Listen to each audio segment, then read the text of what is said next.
আজকের দিনটা আমার জন্য একটা অভিশপ্ত দিন। সো হ্যালো গাইজ, আমি নয়ন। গাইজ, তোমরা হয়তো অনেকেই জানো না যে আমি কোথায় থাকি। তো আজকে তোমাদের সাথে শেয়ার করি, আমি শিলিগুড়িতে থাকি। সরস্বতী পুজোর 2 দিন আগে আমি বাড়িতে আসি এবং মেলা পার করে অলমোস্ট 20 দিনের মতো বাড়িতে থাকি। তারপরে আজকে আবার যাচ্ছি শিলিগুড়িতে। তো গাইজ দেখো, দেখতে দেখতে চলে আসলাম ইসলামপুরে। তারপর আমি রওনা হয়ে যাই শিলিগুড়ির উদ্দেশ্যে। যেহেতু আমি একাই যাচ্ছি, তো আমি একা বড্ড বোর হই। তো চলো এই বোরিংনেসটা দূর করবার জন্য তোমাদের একটা গল্প শোনাই। ওরা বাড়ির বাইরে থাকা মধ্যবিত্ত ঘরের ছেলে। দায়িত্ববোধ তাদের নিয়ে গিয়েছে তাদের মায়ের থেকে অনেক দূরে এক শহরে।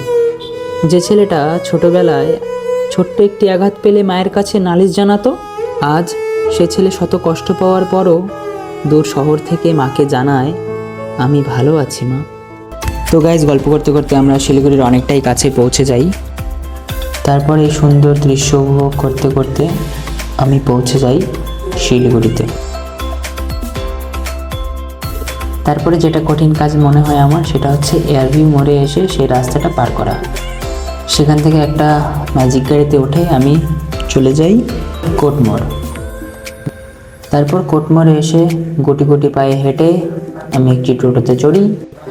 গাইজ, জানি না আজকে ভিডিও করতে করতে আমার অনেকটা এম্বারেসিং ফিল হচ্ছিল, কারণ আমি যেহেতু সাধারণত বেশিরভাগ সময় গ্রাম বাংলার ছবি তোমাদের সামনে তুলে ধরেছি, তো এবার একটু অন্যরকম থাকার কারণে আমার একটু অন্যরকম ফিল হচ্ছিল।